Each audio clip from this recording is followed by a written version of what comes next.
नमस्कार। प्रस्तुत है आज का चिंतन। आत्मवत सर्वभूतेषु की अनुभूति ही संतत्व है। जिसे अपनी ही आत्मा सब प्राणियों में रमी हुई दिखाई देगी, उसे धनी बनने और मौज मजा करने की कैसे सूझेगी। वह तो पीड़ित समाज की सेवा में अपना कण कण और क्षण क्षण समर्पित कर देगा। हमारी वास्तविक आवश्यकताएं बहुत थोड़ी हैं। बहुत कम में हमारा जीवन निर्वाह हो सकता है, किंतु लोभ के वश में होकर हम सारे संसार का सुख चैन छीनकर स्वयं सारी संपत्ति का संग्रह कर लेना चाहते हैं। नारद जी युधिष्ठिर से कहते थे, भूख और प्यास मिट जाने पर खाने पीने की कामना का अंत हो जाता है, क्रोध भी अपना काम पूरा करके शांत हो जाता है। परंतु यदि मनुष्य पृथ्वी की समस्त दिशाओं को जीत ले और भोग ले, तब भी लोभ का अंत नहीं होता। यह है लोभ का प्रभाव। इस लोभ रूपी दैत्य का पेट आज तक कोई नहीं भर सका। पृथ्वी की सारी धन संपदा भी इसके लिए अपर्याप्त है। यह दैत्य जिसके पीछे लग जाता है, उसका जीवन जीता जागता नरक बन जाता है। पराये धन के लालच में दिन रात वह लार टपकाता हुआ घूमता रहता है। इसके चंगुल में फंसे व्यक्ति को ही दरिद्री कहा गया है। जो असंतुष्ट है वही दरिद्री है। उस लोभी की कहानी प्रसिद्ध ही है, जिसने देवता से वरदान मांगा था कि मैं जिस वस्तु का स्पर्श करूं वह सोने की हो जाए। फलतः उसका खाना पीना, नौकर चाकर, वृक्ष पौधे, स्त्री संतान आदि सभी सोने के हो गए थे। किंतु क्या सोना किसी को आज तक सुख शांति दे सका है? वह लोभी भी अपनी मूर्खता पर सिन धुन धुन कर रोया था और पछताया था। यही होता है लोभ का परिणाम। नारद जी युधिष्ठिर से कहते हैं, लोभी और इंद्रियों के वश में रहने वाले धनियों का दुख तो हम सभी को दिखाई देता है। भय के मारे उन्हें नींद नहीं आती, सब पर उनका संदेह बना रहता है। यह स्थिति समाज में आज भी देखी जा सकती है। इस तरह लोभी व्यक्ति अपने लिए, परिवार के लिए एवं समाज के लिए अभिशाप स्वरूप होता है। वास्तव में पहले तो हम सुख पाने के लिए ही संग्रह प्रारंभ करते हैं, किंतु संग्रह में इतनी मादकता है कि हमें उसी में रस आने लगता है। फिर हम धन का मूल उद्देश्य ही भूल जाते हैं तथा रात दिन संग्रह वृत्ति में ही डूबे रहते हैं। आए दिन अनेकों को हम अपनी जीवन भर की कमाई से हाथ धोते हुए देखते ही रहते हैं।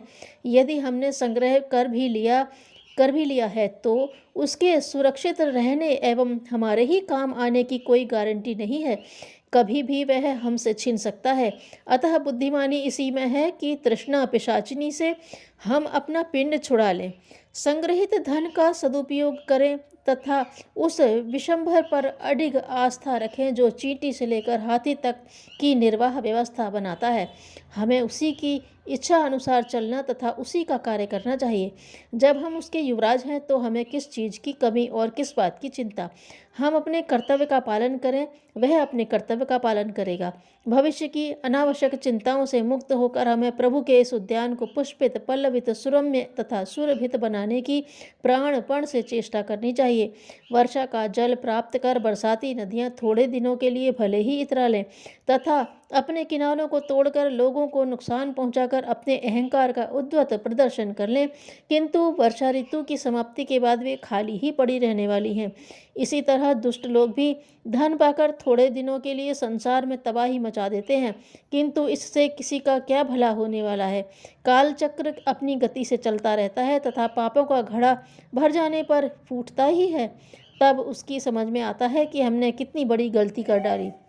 संपत्ति के मद में मतवाले कुबेर पुत्र नल और कुबर को फटकारते हुए नारद जी ने कहा, जो दुष्ट मद से अंधे हो रहे हैं उनकी आंखों में ज्योति डालने के लिए दरिद्रता ही सबसे बड़ा अंजन है, क्योंकि दरिद्र यह देख सकता है कि दूसरे प्राणी भी मेरे जैसे हैं।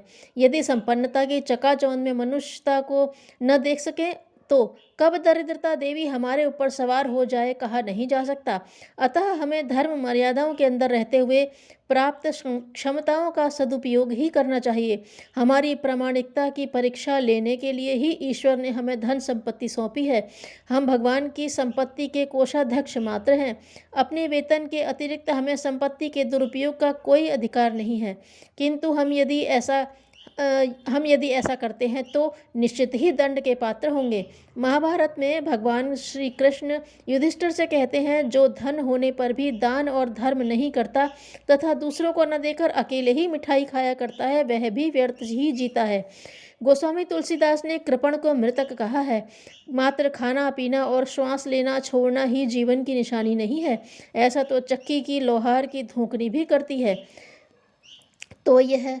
तो क्या उन्हें भी जीवित मान लिया जाए? जीवन का अर्थ है उत्सर्ग। अपनी सारी क्षमताएं लोकमंगल के लिए अर्पित कर देना ही वास्तविक जीवन है। सृष्टि का कण कण इसी प्रक्रिया में संलग्न है। वृक्ष, नदी, बादल, पर्वत, समुद्र आदि हमें सही जीवन की शिक्षा देते हैं। मात्र सिद्धांतों की चर्चा करना ही काफ़ी नहीं है। आध्यात्मिकता की कसौटी इसमें है कि हम सिद्धांतों के लिए कितना त्याग करते हैं। महामानवों के जीवन इसका प्रत्यक्ष उदाहरण है। जब शुक्राचार्य ने राजा बलि को भगवान वामन को दान करने से रोका, तब बलि ने कहा, गुरुदेव, ऐसे लोग संसार में बहुत हैं जो युद्ध में पीठ न दिखाकर अपने प्राणों की बलि चढ़ा देते हैं, परंतु ऐसे लोग बहुत दुर्लभ हैं जो सत्पात्र के प्राप्त होने पर श्रद्धा के साथ धन का दान करें। इस प्रसंग से हमें यह शिक्षा मिलती है कि अपने हितैषी कहलाने वाले लोगों के विरोध करने पर भी अपने कर्तव्य का पालन करना चाहिए। हमारे सहयोगियों के भी कुछ स्वार्थ होते हैं, उन्हीं के अनुसार हमें शिक्षा देते हैं, किंतु विवेक हमारा सच्चा मार्गदर्शक है। हमें उसी के अनुसार चलना चाहिए। धन के सिद्धांत निष्ठ विवेक के बारे में हमारा दृष्टिकोण इसी तरह का होना चाहिए। यदि हम विचार करें तो समझ सकते हैं कि संसार में जो कुछ है सब ईश्वर का ही है। हम तो खाली हाथ ही आते हैं तथा खाली हाथ ही यहाँ से विदा होते हैं।